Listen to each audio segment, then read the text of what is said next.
नमस्कार दोस्तों, बहुत बहुत स्वागत है आप सभी का मेरे चैनल में जिसका नाम है व्हाट यू वांट। तो दोस्तों, वीडियो का जो थंबनेल है वो देखकर आपको पता चल ही गया होगा कि आज की मेरी वीडियो का टॉपिक जो है वो बहुत ही सेंसिटिव टॉपिक है, क्योंकि ऐसा बहुत सारे लोगों के साथ होता है। बहुत सारे जो एम्प्लॉयज़ हैं उनको इस प्रॉब्लम को फेस करना पड़ता है और उनके कमेंट जो है वो मेरी बाकी वीडियोस में आते हैं। और उन्होंने बहुत बार और बहुत सारे लोगों ने इस बात को मेरे से पूछा है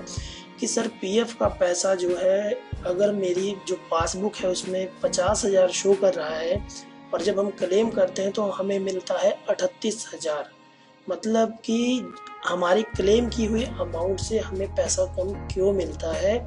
और जो पासबुक में बैलेंस शो करता है उसके बावजूद जब हम विड्रॉ करने जाते हैं तो हमें उसका पैसा कम क्यों मिलता है। तो आज की इस वीडियो में मैं आपको उसी के बारे में बताऊंगा कि जो क्लेम किया गया अमाउंट है वो कम क्यों आता है। तो सबसे पहले दोस्तों, आप सभी से रिक्वेस्ट है कि अगर अभी तक आप लोगों ने मेरे चैनल को सब्सक्राइब ना किया हो तो रेड कलर के सब्सक्राइब के बटन पर क्लिक करके मेरे चैनल को सब्सक्राइब करना बिल्कुल ना भूलिए। तो चलिए दोस्तों, वीडियो में मैं आपको बताता हूँ कि सबसे जो पहला टॉपिक होता है, जो पेंशन फंड है, वो उसमें जो हमारा कंट्रीब्यूशन होता है ईपीएफ और ईपीएस, मतलब एम्प्लॉयज पेंशन सर्विस में हमारा जो पैसा जाता है जब कभी भी हम, मतलब अगर हमने 6 महीने तक जॉब की है, 6 मंथ के नीचे नीचे की जॉब, अगर मान लो किसी ने 4 महीना जॉब की है और उसके बाद जब वो अपना पीएफ का पैसा विड्रॉ करने जाएगा, सपोज कीजिए अगर उसने 6 महीने जॉब की है, अगर उसके 700 रुपया पर मंथ के हिसाब से जो ईपीएफ है वो डिडक्ट होता है तो मतलब उसके अकाउंट में 1400 रुपया जो है वो जमा होगा ईपीएफ और ईपीएस के अकाउंट दोनों को मिलाकर। लेकिन जब वो विड्रॉ करने जाएगा तो ऐसी कंडीशन में आपको ईपीएस की जो कंट्रीब्यूशन का पैसा है, मतलब जो आपकी पेंशन में जो पैसा गया होगा, वो आपको नहीं मिलेगा अगर आपकी जॉब जो 6 महीने से कम है। और दूसरी बात है, जब अगर आपकी जो जॉब का पीरियड है, मतलब आपकी जो सर्विस है 9 साल 6 महीने से ऊपर, अगर 9 साल 7 महीने हो चुकी है तो आपको आपकी जो पेंशन का पैसा है वो नहीं मिलेगा। ईपीएस का जो पैसा है वो आप विड्रॉ नहीं कर सकते अपने क्लेम में, वो आपको मिलेगा आपके पेंशन के रूप में जब आप, मतलब आप 58 ईयर्स के हो जाएंगे, जब आप अपना फाइनल सेटलमेंट क्लेम करेंगे और उसके साथ आप अपना पेंशन के लिए जो पेंशन सर्टिफिकेट अप्लाई करेंगे, उसके बाद आपको ये पैसा जो है प्रोवाइड किया जा सकता है। तो यहाँ पर देखिए, मैं क्लियर कर देना चाहता हूँ कि 6 मंथ से कम की जॉब और 9 ईयर 6 मंथ के ऊपर की जॉब वालों को जो पेंशन का पैसा है, अगर वो विड्रॉ करते हैं तो उनको ऐसे कंडीशन में ये पैसा नहीं मिलने वाला है। और अगर आपने 6 महीने से ज़्यादा जॉब की है तो आप जो है इस पैसे को विड्रॉ कर सकते हैं। और अगर आप 9 साल 6 महीने से कम जॉब की है तब भी आप इस पैसे को विड्रॉ कर सकते हैं। तो दोस्तों, प्रॉब्लम कहाँ पर आती है, तो यहाँ पर देखिए, जब भी हम विड्रॉ या क्लेम करने जाते हैं तो हम फॉर्म 19 जो कि भरा जाता है ईपीएफ के पैसे को विड्रॉ करने के लिए,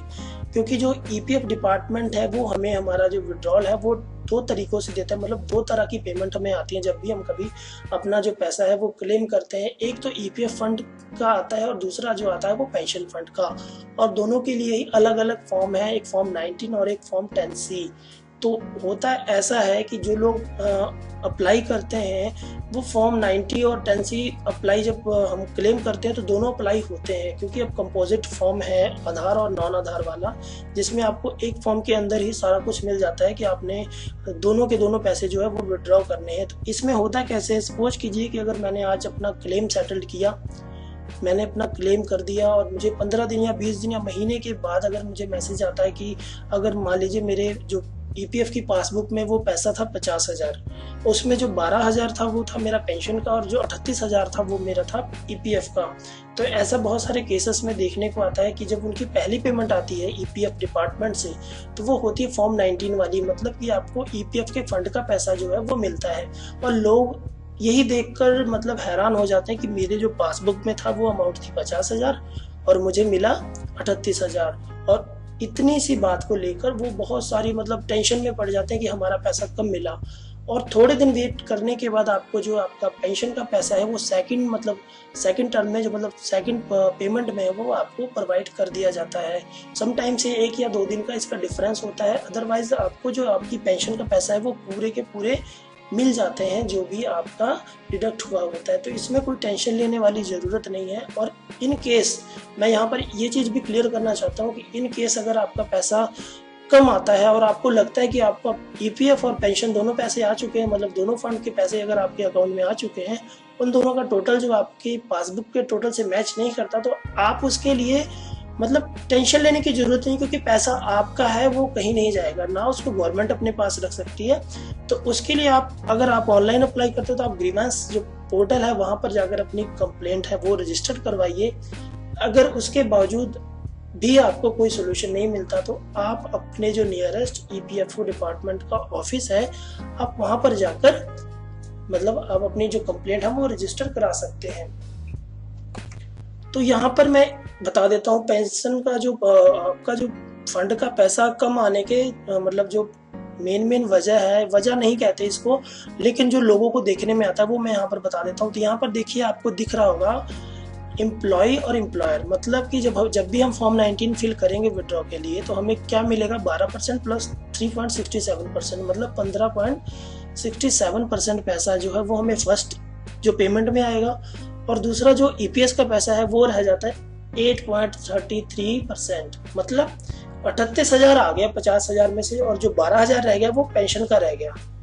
कहने का मतलब यह है 38 और 12, 38,000 हमारा पेंशन का था फंड का था, और जो 12,000 था वो हमारा फंड पेंशन का था। तो इसी तरीके से जो ईपीएफ का पैसा है वो अकाउंट में क्रेडिट होता है। तो अगर आपके साथ ऐसी कोई भी प्रॉब्लम आती है तो आप बेझिझक होकर मेरी वीडियो के नीचे कमेंट कीजिए, मैं आपको उसका जो प्रॉपर सोल्यूशन है वो जरूर बताऊंगा। तो थैंक यू दोस्तों, थैंक्स फॉर वॉचिंग।